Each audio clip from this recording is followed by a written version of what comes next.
Bismillahirrahmanirrahim. Assalamualaikum warahmatullahi wabarakatuh. Saya Muhammad Ikhwan bin Muhammad Azhar. Saya ingin membincangkan berkenaan teori hubungan insan dan juga alam. Alam seperti mana yang kita tahu merujuk kepada segala ciptaan Tuhan yang telah diciptakan oleh Allah Subhanahu Wa Taala. Alam boleh dikategorikan kepada dua. Yang pertama, flora. Flora merupakan tumbuh-tumbuhan yang telah Allah Subhanahu Wa Taala ciptakan di atas muka bumi ini untuk memberi manfaat kepada seluruh makhluknya. Manakala fauna pula kita boleh kategorikan sebagai segala haiwan yang diciptakan oleh Allah Subhanahu Wa Taala untuk memberi manfaat juga kepada seluruh makhluknya. Ia saling melengkapi antara satu sama lain. Seperti mana kita tengok di sekitar kawasan ini terdapat flora dan fauna. Flora yang kita tahu seperti mana tumbuh-tumbuhan, segala jenis pokok-pokok. Manakala fauna pula kita boleh lihat segala binatang ataupun haiwan yang terdapat di sekitar kawasan ini. Seperti yang kita boleh dengar, segala bunyi unggas. Bunyi unggas itu merupakan segala fauna yang hidup di sekitar kawasan ini. Ia saling melengkapi untuk membantu segala makhluknya menjalankan proses kehidupan. Manakala insan dari sudut teori, seperti mana yang kita tahu, insan merujuk kepada seorang khalifah di atas muka bumi ini untuk mentadbir urus segala yang telah diciptakan oleh Allah Subhanahu Wa Taala berkaitan seluruh alam sekitar ini.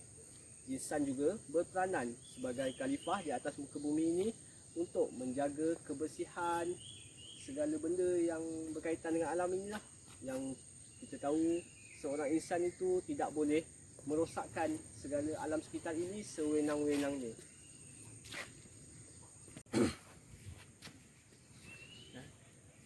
Assalamualaikum dan salam sejahtera. Nama saya Muhammad Sulhi Sulungli bin Tera Kushairili.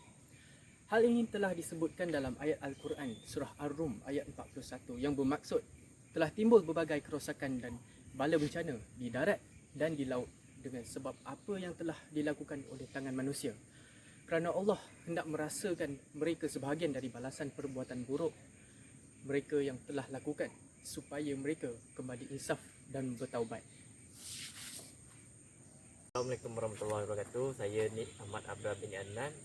Jadi berdasarkan ayat yang Cik Suhi, ayat Al-Quran yang Cik Suhi ceritakan tadi, ia membawa maksud kebanyakan kerosakan yang berlaku di bumi ini adalah daripada tangan-tangan manusia sendiri. Seperti mana yang kita boleh tengok sekarang ni, pada 2 tahun lepas berlaku banjir besar di Pahang, yang mana kita boleh dapat tengok selepas berlaku banjir itu kita boleh tengok lebihan balak-balak kayu-kayu semua dihanyutkan sampai ke rumah orang kan. So berlakunya banjir lumpur. Jadi di sini kita boleh tengok daripada kesan pembalakan ia telah menyebabkan air hujan yang turun dia tak dapat bertakung dekat kawasan yang sepatutnya. Jadi air itu terus pergi membawa selut-selut tanah-tanah pasir sampai ke rumah orang. Jadi saya nak tanya Cik Sulhi, apa nak ditanya tadi? Jadi punca daripada banjir kilat tersebut disebabkan oleh pembalakan yang tidak dipantau, tidak diawasi oleh pihak tertentu. Jadi punca daripada pembalakan berlakunya lah banjir kilat dan banjir lumpur daripada hakisan tanah. Cik Suhi tadi, ayat itu menerangkan bahawa yang setiap alam yang telah dicipta oleh Allah Subhanahu Wa Taala ini seperti sungai, pantai, gunung ganang, hutan, kebanyakannya terjadi bencana alam ini adalah kerana tangan manusia sendiri, kerana sikap tamak kita. Seperti kita melakukan pembalakan haram, kita membuang sisa-sisa toksik ke dalam sungai. Jadi apakah implikasinya?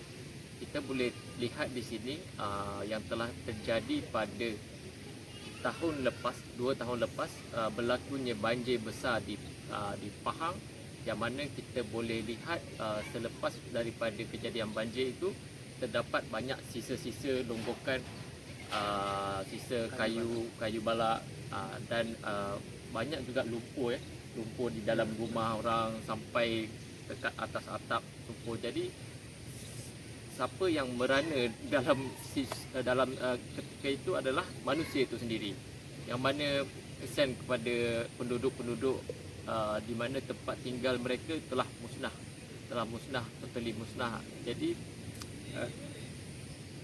macam mana boleh berlakunya banjir besar ni adalah hasil daripada kawasan tadahan hujan itu sendiri sudah rosak. Di mana sepatutnya kayu-kayu hutan-hutan ni adalah tempat air, itu tempat air hujan bertakung, tapi setelah tiadanya kayu-kayu ini, pokok-pokok ini, air terus dibawa, dihanyutkan sekali dengan balak-balak ke rumah orang, ke kampung orang. Jadi di sini saya nak tanya kepada Encik Sulhi, apakah langkah-langkah yang dapat kita ambil untuk mengatasi masalah ini? Okey, jadi apakah peranan sebagai orang awam yang boleh kita lakukan adalah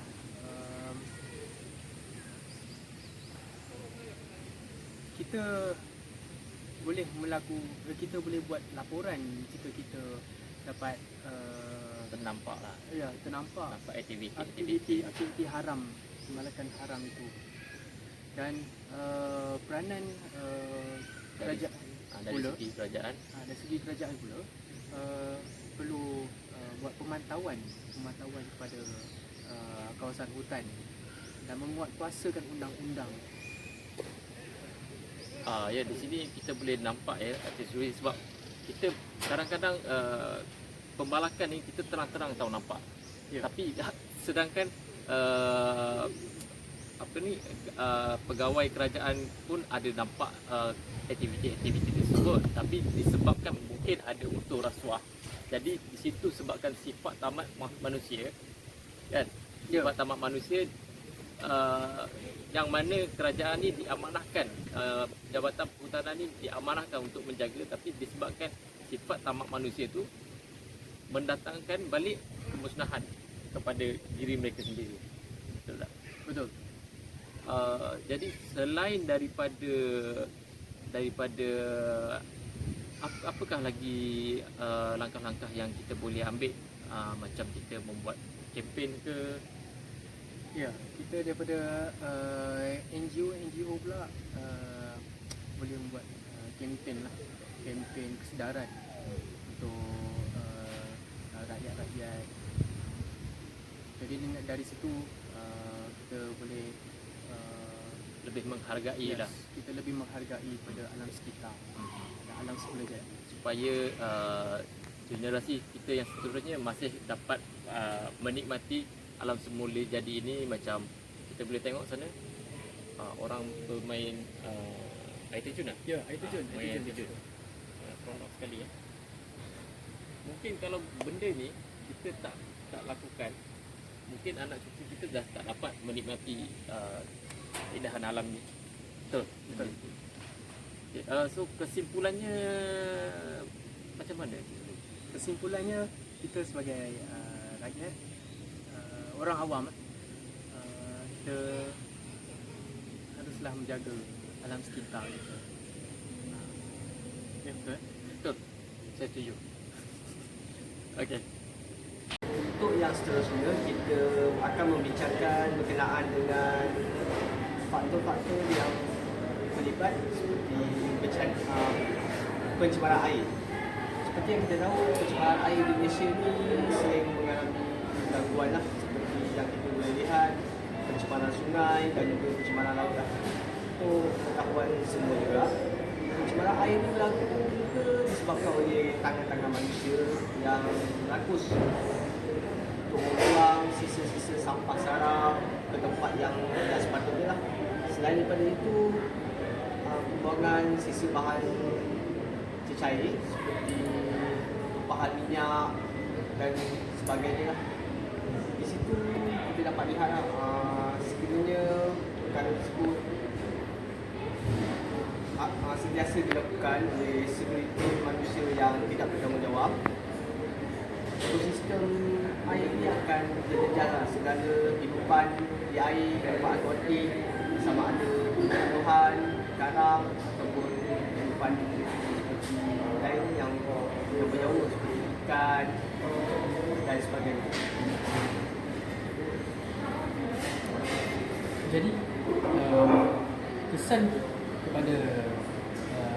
daripada pencemaran air, dia boleh menjejaskan kuantiti dan kualiti bekalan air bersih.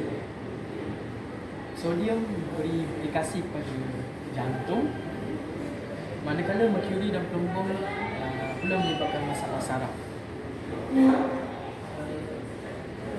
Dan juga ekonomi negara juga boleh terjejas daripada pencemaran air tersebut.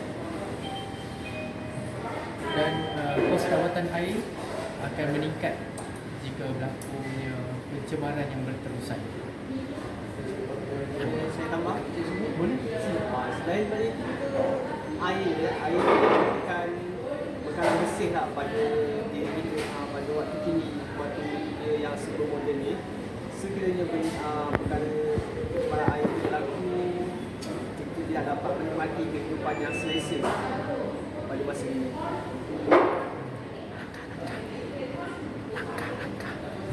Jadilah langkah-langkah untuk mencegah pencemaran air ini adalah Seperti yang kita tahu di bawah agensi kerajaan banyak agensi yang terlibat lah, seperti yang kita boleh lihat Jabatan Alam Sekitar, Lembaga Urus Air Selangor, itu yang di bawah kerajaan negeri sepatutnya memainkan peranan penting terhadap situasi ini. Mereka selalu bertanggungjawab untuk memantau golongan-golongan, segelintir golongan yang tidak bertanggungjawab ini daripada terus melakukan perkara yang tidak berguna ini. Selain daripada itu juga, dari sudut individu pula, sebagai orang awam lah khususnya, perlulah sentiasa memainkan peranan penting untuk menjaga segala kehidupan akuatik, sama ada flora atau fauna yang hidup di dasar laut maupun di dasar sungai. Sifat-sifat itu sebenarnya amat penting dan titik beratkan sangat untuk menjaga keharmonian alam sekitar agar ianya dapat kita nikmati bersama pada masa akan datang.